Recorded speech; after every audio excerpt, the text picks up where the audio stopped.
Hello, everyone. It is me, Judy Lobianco, and we are here again at hashtag NJ, Next Gen Health and PE.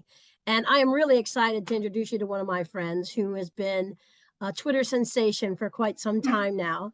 Everyone, I would like to introduce Dena Scudieri over at Joyce Kilmer Elementary in Mahwah, New Jersey. Hi, Dena.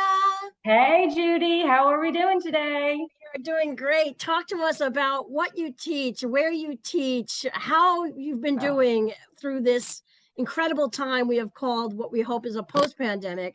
Take it away, Dena. Talk to us.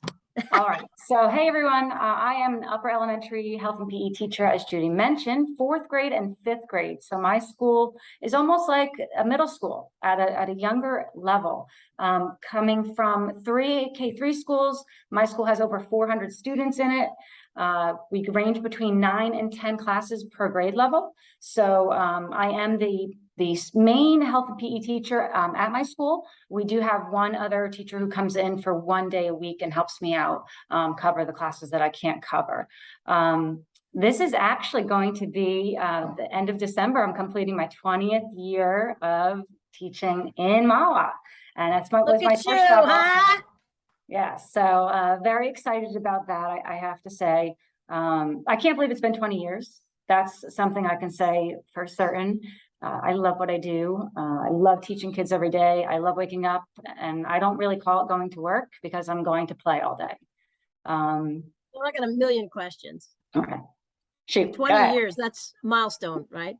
And for all the future professionals or first and second year teachers watching out there, how have you been able to continue to maintain the enthusiasm, passion, commitment, and desire to continue to do what you do without burning out, especially through the pandemic? What is the secret to that? Absolutely. Well, as you mentioned, Twitter piece, I think one of the biggest things is connecting. Now, we can talk about connecting with our students because we know how important that is. But let's talk about connecting with our colleagues and connecting with people that are in our own profession. You know, that's how your passion will stay alive. Seeing what other people do motivates you to keep on going and to continue to try new things, going to conferences, going to your state conference, going to national conferences, attending webinars, seminars, things like that. And just getting yourself out there, getting yourself out there to be able to connect with other teachers around the nation and around the world even. I've just through Twitter, I've had some connections over in China now, over in a couple of different places in Europe. I'm working with a company now called 33 Studios, and they have a new card game called Fast Fit, which is very cool. I'm going to be implementing that. We'll talk about that in a little bit. But yeah, so the connection word is what I think is key to continuing that passion. So cool. And to be inspired by somebody like you who's been in it for 20 years, who still believes in a commitment to your own personal growth as a teacher, right? And now my supervisor's coming out in me, right? The fact that you don't want to be stale, you want to be on the current edge of what's happening in the field and connect with people. And social media has certainly taught us how to be able to do that. But I think that's really significant what you just said. Now, I happen to know that you are a big believer in social emotional learning. And everywhere I've been in New Jersey, I've been talking about how social emotional learning lives and breathes in health and physical education, and that you are among some of the first teachers across this country to adopt health.moves.minds and the concepts embedded in health.moves.minds. Can you talk a little bit about that with us?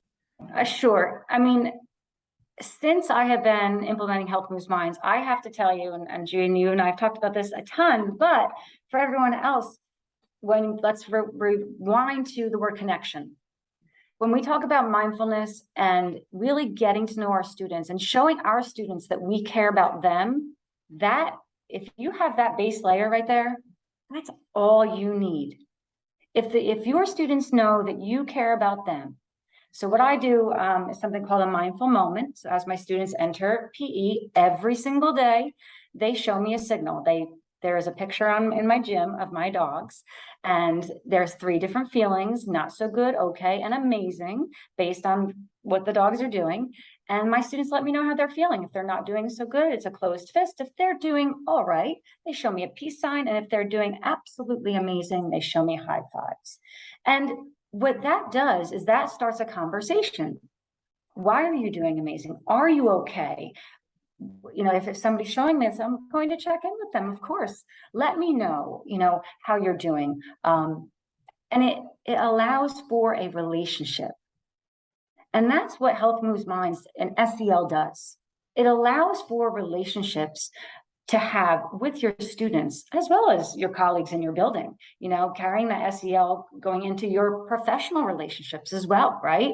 But that's how I see SEL and Health Moves Minds is, as we know, Health Moves Minds is mindfulness is key, right? It's key in many different aspects of our life. There's many different mindfulness programs, but if I had to say a real powerful tool from Health Moves Minds, it's the mindful moment, the mindful minute, right? Now the kindful minute, all of those things, and just taking some moments out, to be mindful of how your students are feeling. It's so important.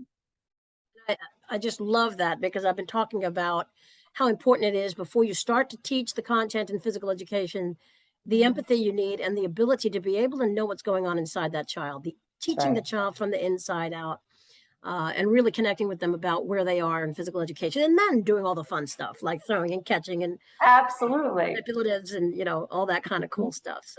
So yeah. So another piece that I'd really love to be able to touch on in the few minutes that we have is to talk to you about the kind of support you feel you have from your administration and your colleagues in the building. Can you talk a little bit about, if you have that, which I think you do because I met your principal, and how you foster that as a teacher in your building? How do you step out of your gym and start to say, hey, I'm here and I have a major contribution to make in the culture of this school? So can you talk a little bit about that? I have to say, Joyce Kilmer School, we're truly fortunate because so many of our teachers are trained and have a belief in mindfulness, have a belief in the character education piece. We do morning meetings, in the homerooms, they do the morning meetings. But we do have, I have a good relationship with my staff, and especially the ones who are involved in things like mindful breathing. A lot of our veteran and newer, and I love to say that because, in PE and health, a lot of it's veteran teachers, they're very reluctant, right, to trying the new things. Well, I consider myself a veteran teacher, right, going on into my 21st year in January. But there's a lot of buy-in in my school. And I think that's why I have a very fortunate relationship with my staff, because there's buy-in to the mindfulness works, right? Mindful breathing works. SEL is real and it makes a difference. Okay. If we're practicing social emotional learning and we're enforcing all of those different techniques and tools, it's extremely powerful. And I would say, like I said, I'm very fortunate because my administration, not only my principal and my assistant principal, who are supportive, but our upper administration is also supportive. My superintendent is in our schools. He's visible, which is very important for your upper administration, to feel that support, when we know they have a district to run, but that you're still feeling like you're important and that you're supported. It's a wonderful feeling. Awesome. That's awesome. All right. Last question. So I've been touting this next school year as this vision that I have around rising from ashes and getting back to routines and normalcy and using what we've found out from the pandemic to help us going into the school year. And I see us as the Phoenix rising going into the school year coming up. And I want to know from you, what are you most looking forward to about starting and kickstarting this new school year 22-23? Well, it's interesting because, like you said, we've just went through the pandemic, and this past school year also has been a little lackadaisical. If I don't know a better term for it right now off the top of my head, when we talk about routines and we talk about classroom management, the expectations seem to slightly go by the wayside a little bit.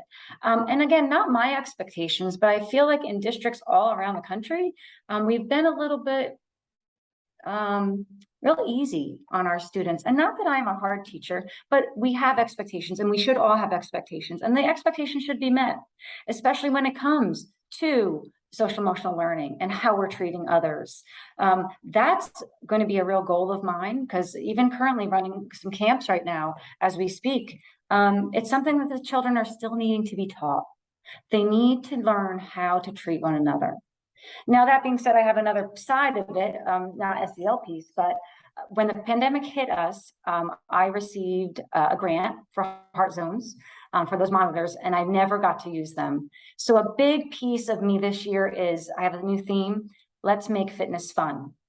And my plan is to do all sorts of different activities that are fitness related, but that the kids are just having a blast. So that's I have a couple different goals. You know, there's definitely the SEL, classroom management expectations goal I have for my students, and then more of a fitness activity related goals. Those are my two goals. Super cool. Super cool. Well, ladies and gentlemen, you heard it right here from Dena Scudieri in Mawa. Dena, I'm so excited to have had you on for our hashtag NJ Next Gen HPE. And I want to be able to tell you on behalf of every student that you teach and their families, thank you for everything you do to make those classes specials for those children over the past 20 years and hopefully for the next 20 years, right? Really, such gratitude for what you do in the classroom, and appreciation for your leadership and your ability to come out here and share what you know and what you do. So you're a real inspiration. And I thank you so much for joining me today. Hashtag NJ Next Gen HPE. Thank you, Dena. Thank you for having me, Judy.